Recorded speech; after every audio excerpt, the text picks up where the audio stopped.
To some people, the word recession might sound like a strange term or a familiar word, and to some, it might bring back some unpleasant memories. So, what is a recession? What happens during a recession? How does it affect us? And what are 10 things to do to prepare for it? Hey guys, welcome to another exciting financial video by Finance Aligned. In today's video, we'll look at 8 things to do to prepare for a recession. But before we continue, kindly like this video, subscribe to the channel, and hit the bell icon to stay notified of more interesting videos just like this one. With that done, let's get right into the video. So, what is a recession? A recession is an extended period of rising unemployment and declining trade and industrial activity. While there are exceptions, a recession is typically defined as 6 or more months of persistent economic decline. This means that a country's gross domestic product, or the total value of the goods and services it produces, falls. At the same time, sudden changes in the cost of commodities like gas or oil are possible. Previously profitable industries may suddenly lose value. It's possible for consumers to experience higher than average inflation or unemployment rates. Most times, customers may be less willing to spend money than they normally would as a result, which indicates slower or negative economic growth. Recessions are a common occurrence in the economic cycle, but they're notoriously challenging to predict. Before anyone realizes a recession has ended, the economy has already been up and running, and economists typically become aware of a recession only after it's already started. So, what happens during a recession? During the recession, due to the high inflation, most customers would be less willing to spend, resulting in companies selling less, and the economy would either grow very slowly or not at all. A lot of staffs may need to be let go by some companies or businesses to reduce costs, which will lead to a high rate of unemployment. Additionally, the hiring of new workers is slowing, making it challenging for those who have recently lost their jobs to find new employment. Regular losses on investments like stocks and real estate could hurt retirement and other savings accounts. It may become much more difficult for people to be approved for new credit accounts as a result of lenders tightening their lending standards in response to the escalating financial unpredictability. If you don't know how to get ready for a recession, it can be frightening to consider when you don't know when the next one will begin or end. You can put your worries to rest if you have time to prepare, because the average person can adopt many simple habits that will help them avoid feeling the effects of a recession altogether, or at least lessen their impact. So, here are 8 things to do to prepare for a recession.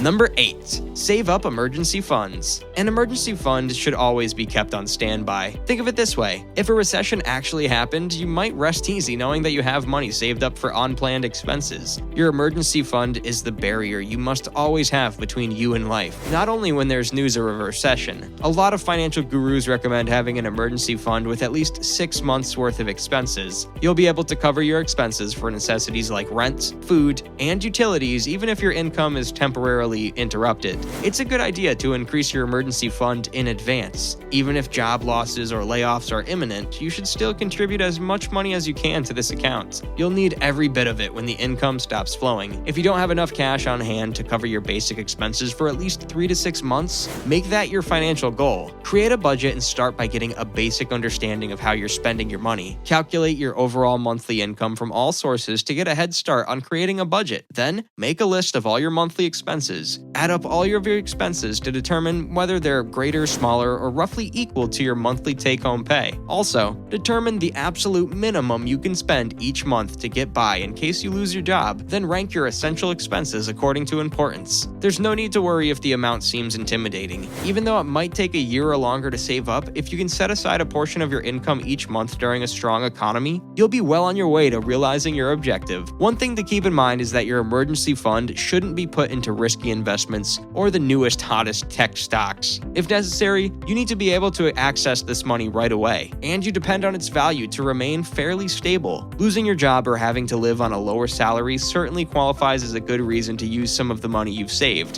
though you shouldn't ever decide to use money from your emergency fund without careful consideration. When your financial situation improves, it's crucial to start building your emergency fund up again. Number 7. Have a budget. Having a budget refers to your financial plan, which includes an estimation of your spending and income. You can use a budget to track your expenditures and identify areas where you can cut back to enhance your savings. You won't know how much money you need for an emergency fund if you don't know exactly how much money you have coming in and going out each month. You also won't know if you're currently living below your means or above them if you don't maintain a budget. Imagine a pilot who doesn't have a compass. That's what a person who spends their money without a budget is like. Such a person will probably eventually experience a catastrophic financial collapse. Making a budget is a helpful tool that can assist you in determining whether you're satisfied with how your money is being spent and where you stand financially. So review your spending plan every month to see what costs can be cut and if there are any unnecessary expenses you incur. Buy what you need and purchase generic products over name brand products to save some extra money. Be prepared to start by eliminating anything that's not a necessity, even if you don't have to do it right away. When money is tight, you won't have as much trouble paying your bills if you can keep your recurring monthly expenses as low as possible. To be ready for any financial opportunities or emergencies, start developing good budgeting habits. Number 6. Pay off high-interest debt. You should work just as hard to reduce your debt as you do to build up your emergency fund. You should also continue making efforts to pay off the debt as quickly as you can if you currently have a reliable and secure job. You'll feel so much freedom and peace once you're debt-free. Also, if you're not using most of your income to pay off debt, you'll have extra cash available to buy other necessities, even if their prices increase during a recession. Don't take on more debt if you're unemployed or fear losing your job. You're already having a hard time, and taking on more debt will only make things worse and put you in more financial trouble. Your monthly budget would likely be significantly impacted by the debt's high interest charges that you must pay each month. Making it a priority to pay off your debt will reduce your monthly expenses and improve your financial situation, allowing you to start saving up enough money to be on solid ground. By eliminating interest payments, you can use your money for more worthwhile endeavors. But when money is scarce and consumer debt has a high interest rate, making debt payments can be challenging. These interest rates can make saving money seem unattainable at a time when you may be attempting to reduce your spending habits. The best time to aggressively pay off high-interest debt is right now, before a recession hits. Number 5. Diversify your investment. It's usually said that one shouldn't put all their eggs in one basket, and this is the same case with the diversification of investments. You have to build a portfolio of investment pairings in particular that aren't significantly correlated, where one goes up, the other goes down, and vice versa, like stocks and bonds. Your paper losses would be reduced if all your assets were spread out, which would make it simpler for you to weather market downturns. If you own a home and have savings, you've got a head start because you have some money in cash and some money invested in real estate. This suggests that you should consider different investment types and stocks and companies that are unrelated to your primary employment or source of income. By putting these financial techniques into practice, you'll not only benefit from them during a recession, but will also inculcate in yourself good financial habits that will help you with your finances. Number 4. Live within your means. Whether you're prepared for the next recession or not, this is pretty good advice that's even more crucial in these unpredictable economic times. Spend less money than you make. It's simple to say, but frequently difficult to practice. It will be more difficult later on when money is limited if you spend more money than you already have today during the good times. Reduce your spending and put money away for emergencies. Don't spend money you don't have on things you don't need.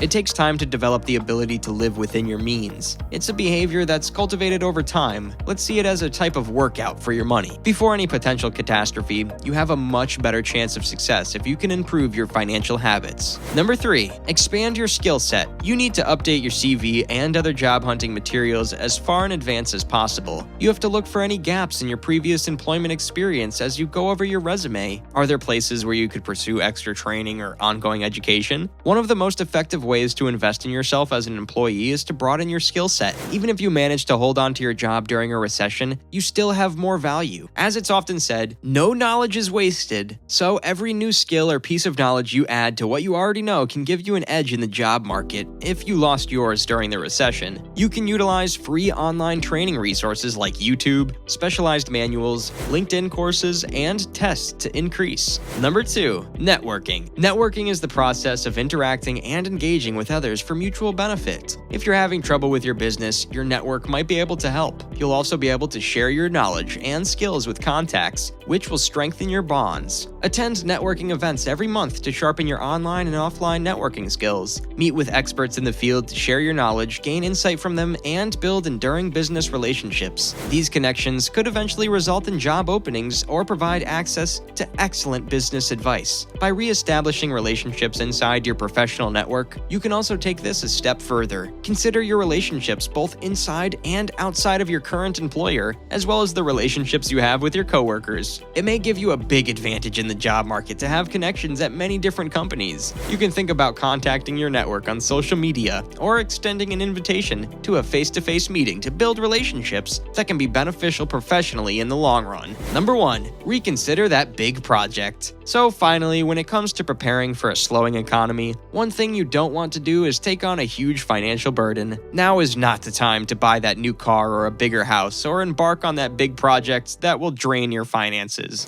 Life is unpredictable, but if there's anything you can do to stave off disaster, it's to be prepared and be careful. With the right preparation, the recession would be more like climbing a road bump instead of driving off a cliff. That's it for today. What do you think about this video? Kindly let me know what you think about this video in the comments section below. Don't forget to like and subscribe to this video, and also hit the bell icon to receive more updates. See you next time. Thanks for watching.